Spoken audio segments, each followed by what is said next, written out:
Bismillahirrahmanirrahim. Alhamdulillah wa syukrulillah. Thumma salatu wassalamu ala rasulillah Nabiyyina Muhammad ibn Abdillah wa ala alihi wa ashabihi wa mawalah. La hawla wa la quwwata illa billah, amma ba'd. Bapak Ibu jamaah salat asar Masjid Salahuddin yang dirahmati Allah, sore ini kita ingin melanjutkan kembali kajian Tazkiyatun Nafas kita. Yang sore ini kita ingin melanjutkan apa yang belum selesai di pertemuan yang lalu, yakni kita bahas tentang sholat. Nah, lanjutannya sore ini kita ingin bahas bagaimana sholat semata untuk syukur. Syukur sebagaimana yang kita pahami itu bagian dari peradaban semua umat manusia. Semua umat manusia pasti mengenal kata syukur. Dan biasanya kata syukur itu selalu dikaitkan dengan kebaikan orang lain.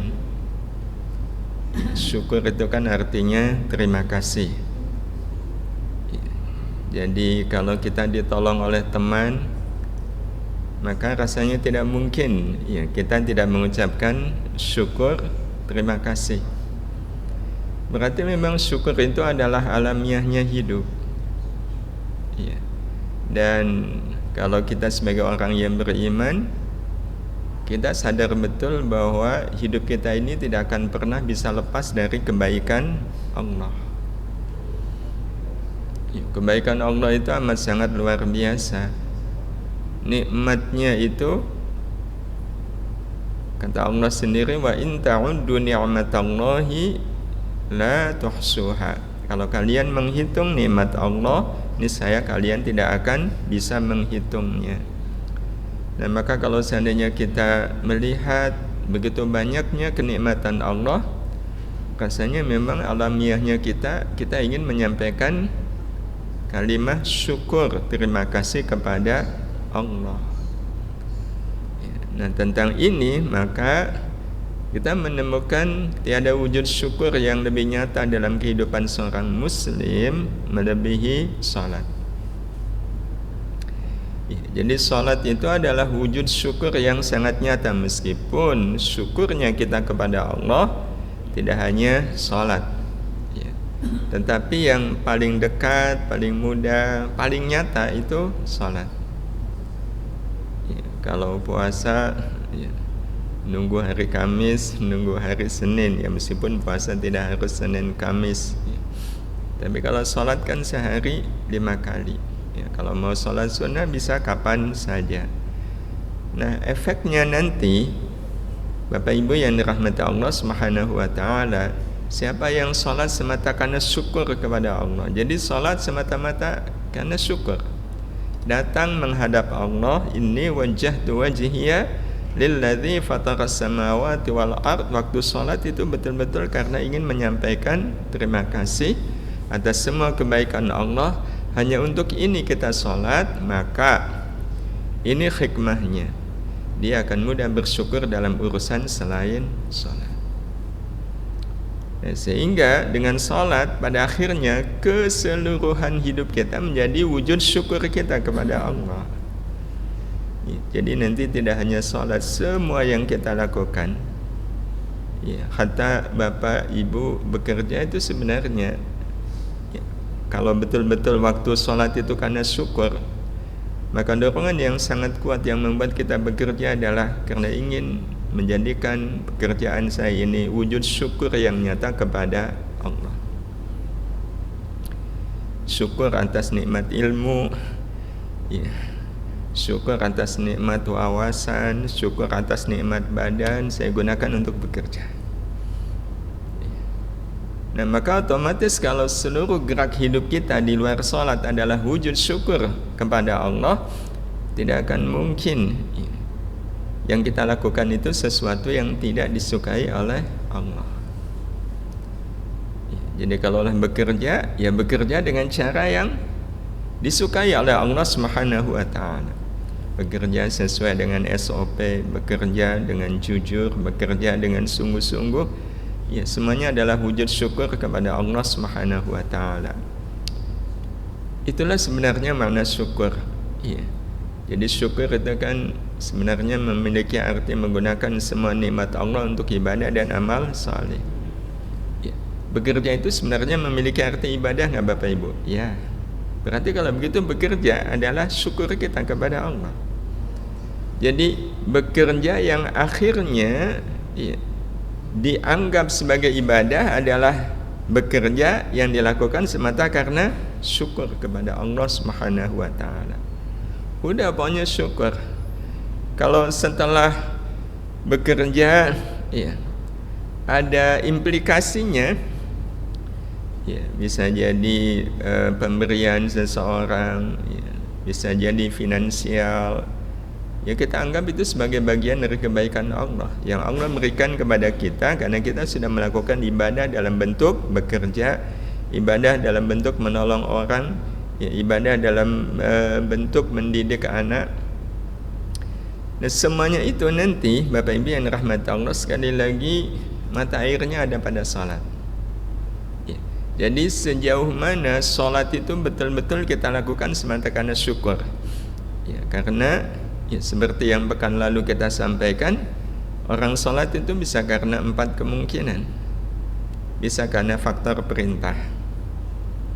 Ya, perintah ya. Saya kalau nggak sholat masuk neraka. Sebenarnya salah nggak Bapak Ibu?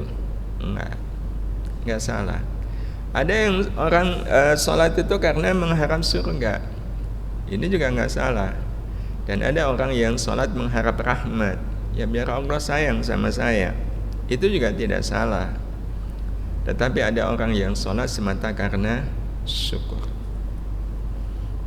Empat-empatnya tidak ada yang salah. Ya, tetapi kalau kita perhatikan dari 4 ini, mana yang membuat Allah Subhanahu wa taala terharu, ya, membuat Allah ingin melimpahkan rahmat yang lebih banyak? Mereka yang salat semata karena syukur. Ya. Jadi semata karena syukur kepada Allah Subhanahu wa taala. Dan tentang ini pekan lalu juga sudah kita sampaikan, ya, menjadi pegangan Rasulullah sallallahu alaihi wasallam.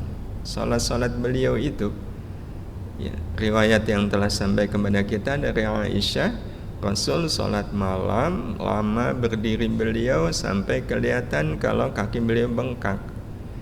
Ya, Aisyah yang pertama kali ngelihat kan setengahnya protes, ya Rasul, bukankah Allah sudah menjagamu dari dosa, sudah menjaminmu masuk surga? Terus kenapa engkau sholat malam seperti ini sampai seperti ini, sampai bengkak? Apa jawab Rasul? Afala akunu abdan syakura. Bukankah aku ini adalah hamba yang bersyukur? Ya, bukankah aku ini hamba yang bersyukur? Allah begitu banyak memberikan kebaikan kepada saya, sudah semestinya saya harus mengungkapkan syukur saya dengan salat ini. Nah, karena itu Bapak Ibu yang dirahmati Allah Subhanahu wa taala, syukur ya, berarti beramal baik tanpa hitungan apapun selain ingin mengungkapkan rasa terima kasih kepada Allah yang sudah memberikan banyak kenikmatan dalam hidup ini.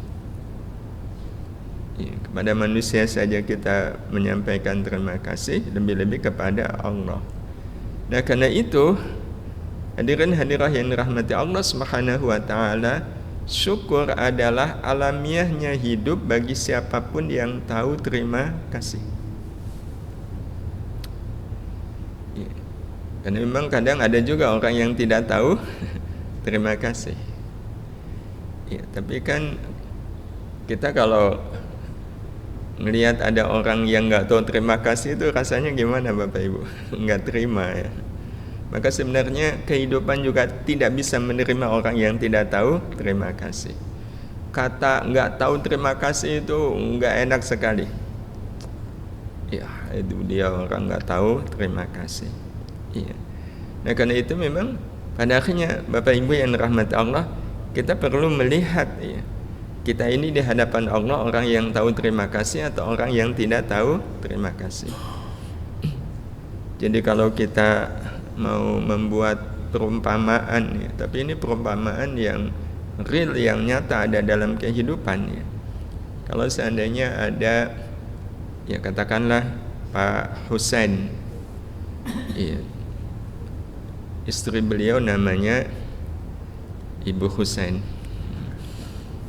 punya anak sakit ya, yang harus dirawat, yang ternyata ya, Pak Husain ini bukan orang yang mampu ya, jadi orang yang sangat tidak mampu ya, punya anak sakit harus dirawat, yang sehari ya, itu butuh perawatan biayanya 170 juta sehari. Kita bisa bayangkan apa yang dirasakan oleh Pak Husain dan Bu Husain. Pusing dan bingung, bahkan bisa jadi setengahnya putus asa. Dari mana saya bisa dapat uang 170 juta sehari untuk biaya perawatan anak sampai sembuh? Dalam keadaan pusing, bingung, setengah putus asa, ya, tiba-tiba beliau dapat WA dari Pak Ahmad. Ya, Pak Ahmad ini dikenal orang yang sangat kaya dan dermawan. Konon katanya kekayaannya itu mencapai 600-an triliun. Nah, Pak Ahmad ini nge-WA Pak Husain. Ini bunyi WA-nya. Mohon maaf Pak Husain, saya dengar putra Bapak sakit yang membutuhkan biaya sehari 170 juta. Kalau Bapak berkenan, insya Allah saya ingin menanggung biaya itu sampai sembuh. Begitu dapat WA ya, dari Pak Ahmad, kira-kira apa yang dilakukan Bapak dan Ibu Husain? Oh, pasti sujud syukur kan? Iya, pasti sujud syukur. Ya. Sujud syukur, namanya kan sujudnya sujud syukur, berarti sujud terima kasih ke Allah.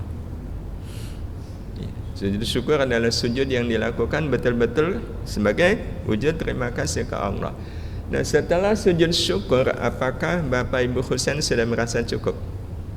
Nah, dia langsung kepikir Pak Ahmad. Ya. Maka muncul apa? Dorongan untuk juga terima kasih kepada Pak Ahmad. Untuk menyampaikan terima kasih, kira-kira caranya gimana Bapak Ibu?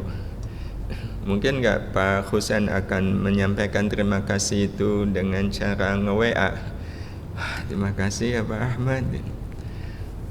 Rasanya nggak cukup ya. Kalau Pak Ahmad membantu 10.000, mungkin matur nuwunnya bisa lewat WA. Ini 170 juta. Apa yang dilakukan Bapak Ibu Husain?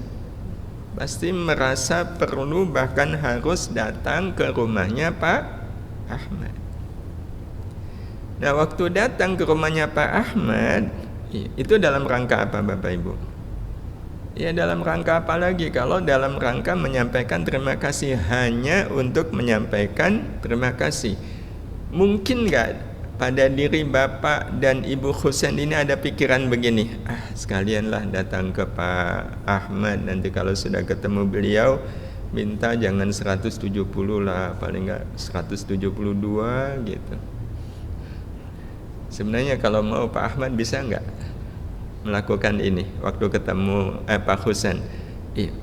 Sebenarnya boleh nggak Pak Husain meminta seperti itu kepada Ahmad? Ya boleh-boleh aja, tapi rasanya nyampe nggak? Rasanya hati ini nggak akan nyampe kan? Iya.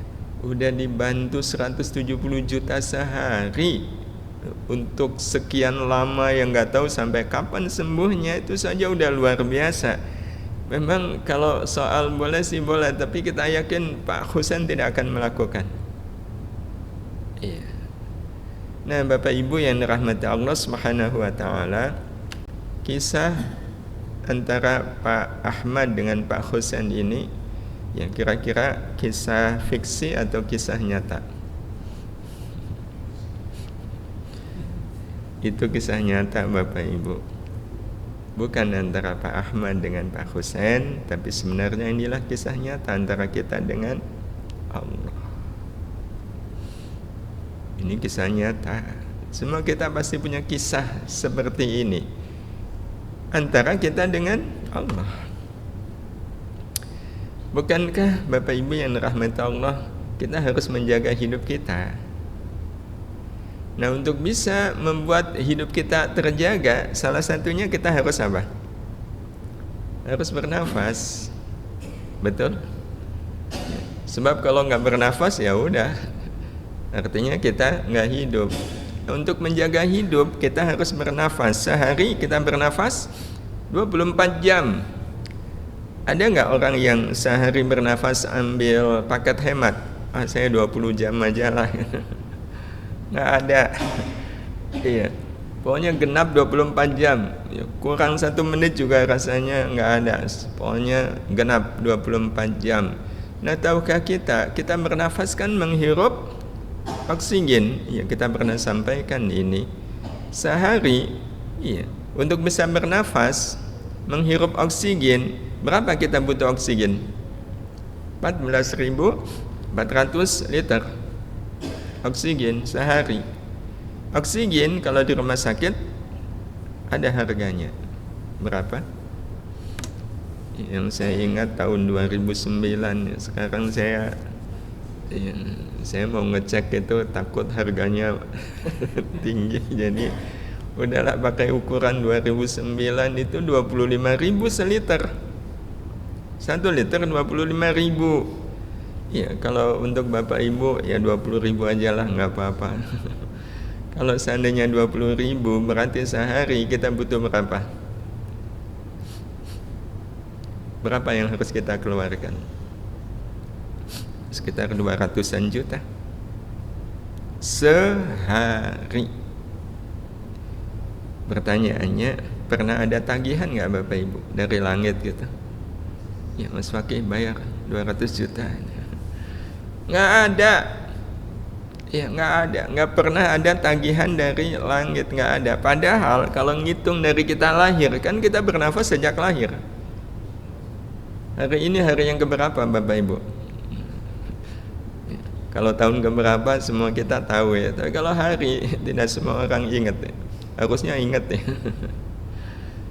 Ya Allah, udah berapa itu yang harus kita keluarkan untuk bisa menjaga hidup kita sampai sekarang?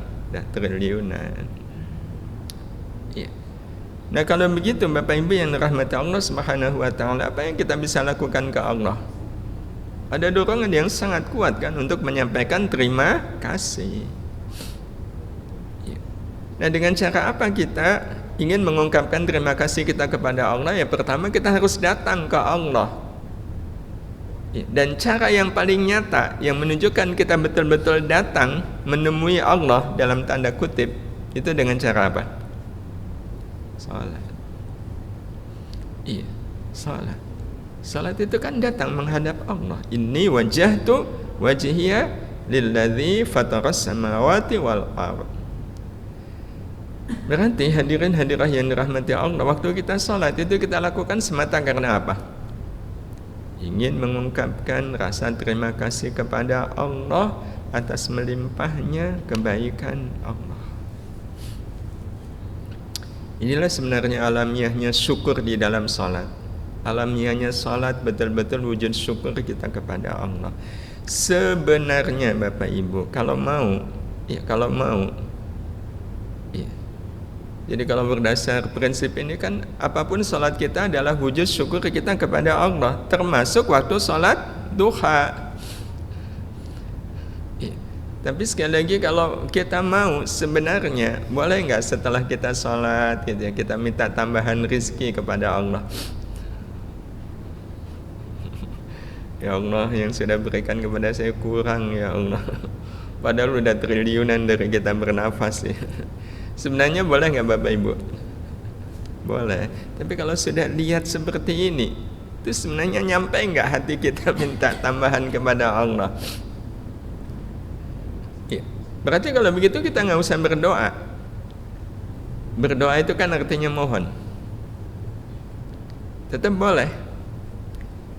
Tetap boleh. Tapi yang kita mohon apa? Kita memohon juga semata-mata karena saya tahu Allah suka. Dan pastinya nanti waktu kita berdoa, meminta, memohon kepada Allah, yang kita minta, yang kita mohon juga adalah apa yang Allah sukai, bukan yang saya sukai. Apa yang Allah sukai.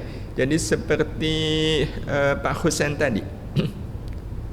Kalau seandainya waktu Pak Husain ketemu Pak Ahmad, terus Pak Husain meminta kepada Pak Ahmad, tapi beliau mintanya begini, Pak Ahmad, Pak Ahmad sudah begitu banyak membantu saya, luar biasa bantuan Pak Ahmad. Pak Ahmad, saya mohon kepada Pak Ahmad, saya mohon, tolonglah saya dikasih tugas Pak Ahmad. Saya disuruh apa oleh Pak Ahmad? Disuruh nyapu kah, disuruh membersihkan mobil kah, disuruh apa? Tolong saya disuruh Pak Ahmad. Wajar enggak kalau Pak Husain ada permintaan seperti itu? Wajar, dan itu beliau lakukan karena ingin ungkapan terima kasih beliau tidak hanya ucapan. Maka berarti kalau kita tahu betul kebaikan Allah, kalaulah kita memohon kepada Allah, yang kita mohon apa? Yang Allah sukai. Ya Allah, jadikan kami hamba yang ahli ibadah. Jadikan kami hamba yang istiqamah di dalam beramal saleh. Jadikan kami ahli Quran, ya Allah. Jadikan kami hamba yang sabar. Jadikan kami hamba yang selalu ingat kepadamu. Jadikan kami hamba yang jujur. Jadikan kami hamba yang amanah. Yang kita minta, yang Allah suka. Dan kalau kita meminta yang Allah suka, itu sebenarnya permintaan kita adalah wujud syukur. Itu bagian dari syukur kita kepada Allah Subhanahu wa ta'ala. Dan pada akhirnya juga sebenarnya Bapak Ibu, kalaulah kita bisa sholat, itu kita bisa sholat sebenarnya atas apa? Itu kan atas kebaikan Allah. Jadi sepenuhnya saya bisa sholat ini rahmat Allah. Jadi kita bisa bayangkan Bapak Ibu, betapa memang kita hidup ini gak bisa keluar dari ruang syukur. Ya Allah, saya pengen berterima kasih kepadamu dengan cara saya sholat. Ternyata kita bisa sholat itu adalah semata-mata karena rahmat Allah. Jadi ibaratnya kalau Pak Husain tadi untuk datang ke rumahnya Pak Ahmad, ternyata difasilitasi oleh Pak Ahmad. Disediakan kendaraan gitu. Iya. Itu kan bagi Pak Husain, ya Allah, Pak Ahmad ini kurang apa kebaikannya. Dan itu sebenarnya terjadi antara kita dengan Allah. Demi Allah, yang membuat kita bisa sholat itu adalah karena rahmat Allah. Sementara kita sholat itu dalam rangka syukur, dalam rangka syukur. Tapi sholatnya itu sendiri adalah kebaikan Allah. Jadi kalau begitu kita sholat mau apa Bapak Ibu? Mau apa lagi kalau tidak untuk menunjukkan syukur kepada Allah Subhanahu wa ta'ala. Dan ini impactnya, siapa yang sholat semata karena syukur kepada Allah, maka Allah akan curahkan rahmatnya dalam seluruh keadaan hidupnya. Sehingga Bapak Ibu yang dirahmati Allah, sholat yang semata-mata karena syukur, afala abdan syakura, sebagaimana yang diamalkan oleh Nabi kita Muhammad sallallahu alaihi wasallam, membuat apapun yang ada di luar sholat semuanya menjadi rahmat Allah. Iya. Apa sih rahmat Allah itu? Rahmat Allah adalah kasih sayang Allah yang akan membuat apapun menjadi kebaikan. Jadi kita tidak hanya merasakan rahmat Allah di dalam sholat, di luar sholat pun kita akan merasakan rahmat Allah itu. Sehingga apapun yang ada di luar sholat semuanya adalah rahmat Allah. Jadi kalau kita dipuji orang, yang sering kita contohkan, kita merasakannya itu sebagai rahmat Allah. Jadi ketika kita dipuji orang itu, kita tidak kemudian enggak nyangka ya, padahal saya belum sungguh-sungguh amat nih, tapi orang sudah pada memuji saya. Enggak. Ya, orang memuji itu rahmat Allah Subhanahu wa ta'ala. Ya, betul-betul ini karena rahmat Allah. Kalau bukan karena rahmat Allah, mereka enggak akan memuji saya. Tapi kalau sebaliknya, kau dihina orang, ya akan dirasa sebagai rahmat Allah. Ya, sebagai rahmat Allah. Dan dari salat ini, Bapak Ibu yang rahmati Allah, minimal Allah menyiapkan 2 rahmat untuk kita. Tapi 2 rahmat ini sudah segala-galanya. Kalau selama kita hidup, kita merasakan 2 rahmat ini, itu sudah amat sangat segala-galanya. Apa rahmat Allah yang Allah sediakan untuk kita di luar salat sebagai berkah dari salat kita? Rahmat yang pertama, rahmat dalam wujud ingat Allah dalam seluruh keadaan hidup. Dan memang ini Bapak Ibu menjadi rencana Allah. Kenapa Allah nyuruh kita salat? Apa rencana Allah dengan Allah nyuruh kita salat? Yang menyebabkan kita juga memahami bahwa perintah salat itu rahmat Allah. Bukankah ini yang dikatakan oleh Allah di surat Thaha ayat 14? Qul innani anallahu la ilaha illa ana fa'budni wa aqimis salata li dzikri. Wa aqimis salata, dan dirikanlah salat, li dzikri, untuk mengingatku. Dirikanlah salat untuk mengingatku. Dan itu rahmat Allah Bapak Ibu. Ingat Allah, itu rahmat Allah. Dan itu kita bisa lakukan ketika kita salat semata-mata syukur. Allah akan buat kita ingat Allah Subhanahu wa taala. Dan rahmat Allah di dalam zikir, di dalam ingat Allah, itu ada 3. Ya. Jadi turunan dari rahmat ingat Allah, itu turunannya, ya, sekaligus implementasinya dalam kehidupan ada 3. Apa 3 itu? Yang pertama, ingat bahwa segala sesuatu itu terjadi atas izin Allah. Jadi apapun yang terjadi dalam hidup kita, ingatan kita selalu ini pasti terjadi atas izin Allah. Tidak akan mungkin ini terjadi kecuali pasti atas izin Allah. Ma asaba min musibatin illa biiznillah. Tidak ada satupun yang terjadi dalam kehidupan kita kecuali pasti dengan izin Allah.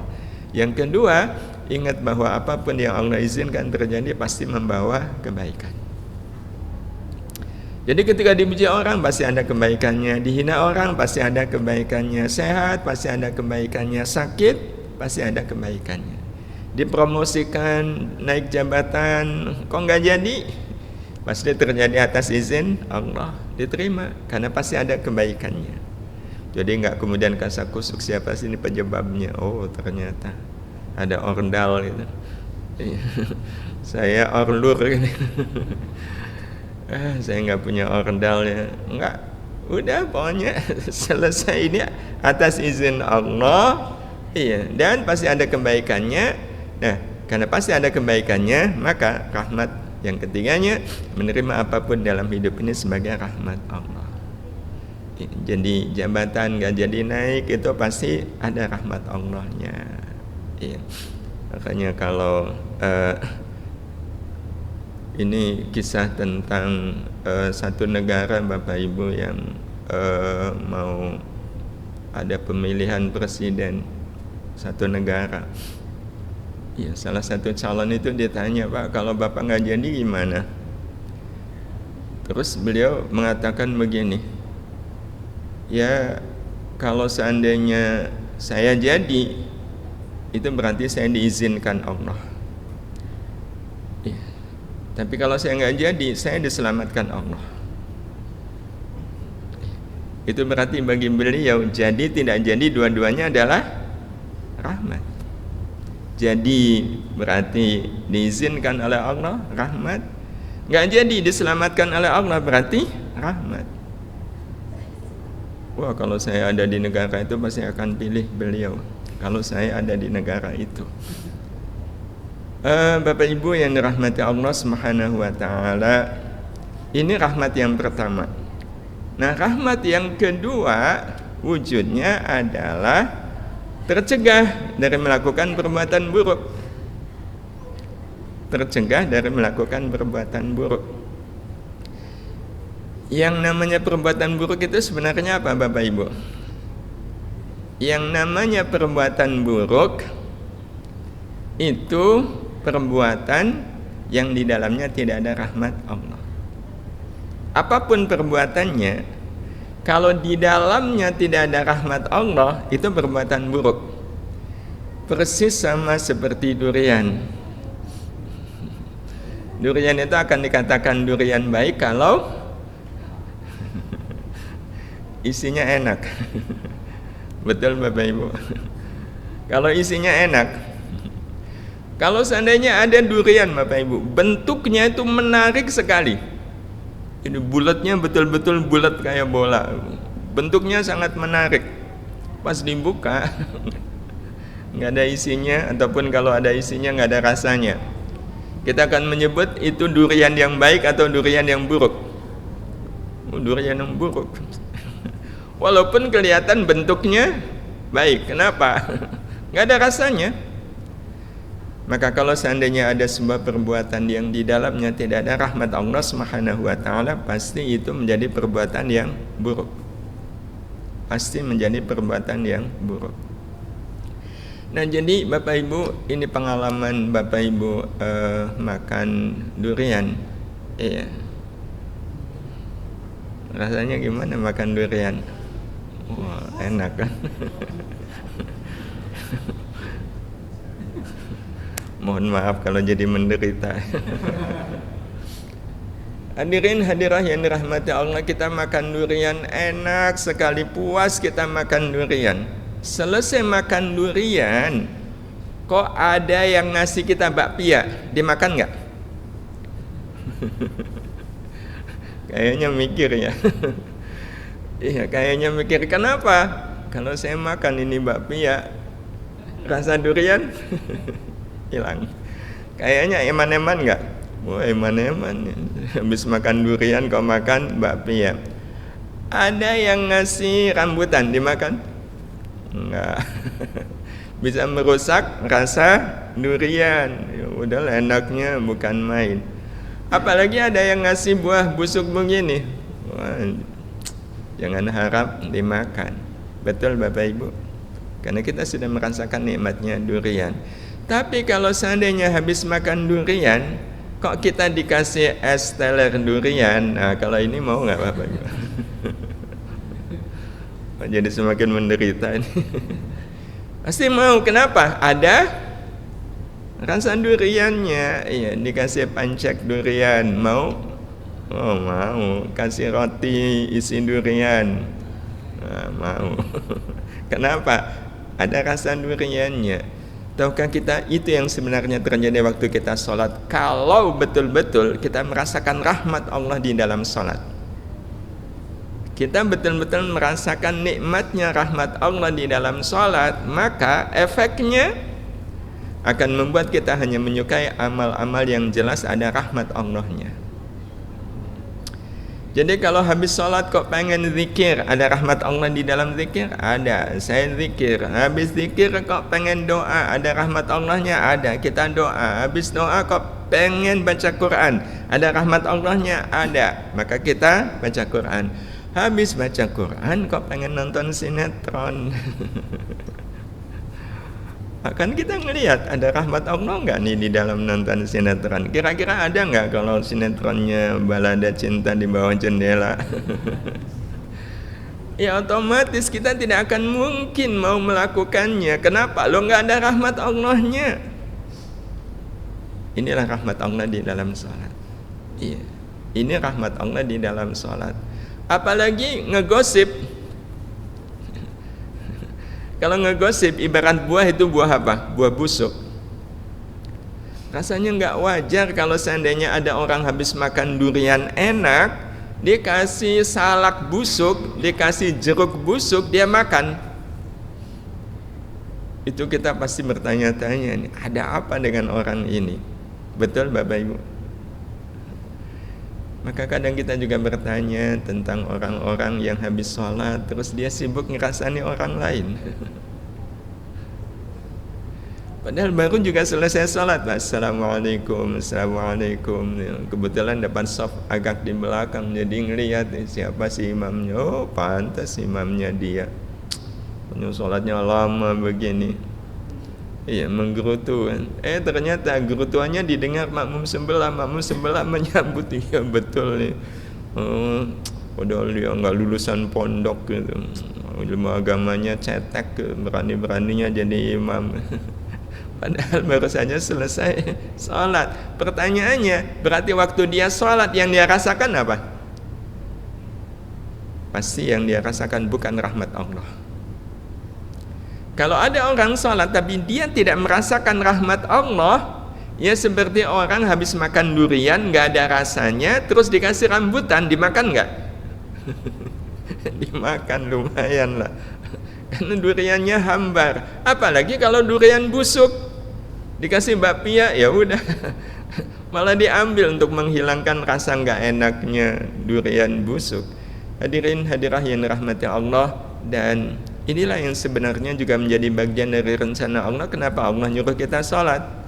Kalau tadi di surat Thaha ayat 14, ini di surat Al-Ankabut ayat 45, wa aqimis shalah inna salata tanha 'anil fahsya'i wal munkar. Dan dirikan salat, sungguh salat itu mencegah dari melakukan perbuatan keji dan perbuatan mungkar. Yang namanya perbuatan keji dan mungkar kan perbuatan yang di dalamnya tidak ada rahmat Allah. Tidak ada rahmat Allah, bahkan adanya laknat Allah Subhanahu wa taala. Maka betul, saya dulu agak iskal ya, dengan ayat ini. Kok bisa ya? Salat kok bisa mencegah perbuatan keji dan mungkar? Saya sulit memahami, mengerti ayat ini. Kenapa? Karena kenyataannya banyak orang habis sholat ngerasani orang lain gitu. Dan ini kan kayak nggak nyambung gitu. Apa hubungannya sholat dengan mencegah dari melakukan perbuatan keji dan mungkar? Ya setelah belajar, oh iya, masalahnya sholat itu kan penuh dengan rahmat Allah. Rahmat Allah ini yang mencegah kita dari melakukan perbuatan buruk. Ya, karena perbuatan buruk adalah perbuatan yang tidak ada rahmat Allahnya. Iya, tidak ada rahmat Allahnya. Seperti Bapak Ibu habis minum teh manis, ya, terus makan rambutan, itu rambutan rasanya apa Bapak Ibu? Walaupun manis rasanya kecut. Kenapa? Karena sudah merasakan manisnya teh manis. Maka demikianlah orang kalau sudah merasakan manisnya rahmat Allah di dalam salat, maka dia tidak suka dengan amalan-amalan yang di situ tidak ada rahmat Allah Subhanahu wa taala.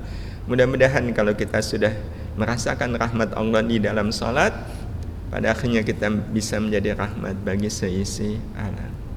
Mudah-mudahan ya, Bapak bisa menjadi rahmat bagi istri, rahmat bagi anak-anak, rahmat bagi tetangga. Karena memang kita dihadirkan ke alam dunia ini salah satunya adalah bagaimana kita bisa menjadi rahmat bagi sesama, rahmat bagi teman-teman dalam satu tim di kantor.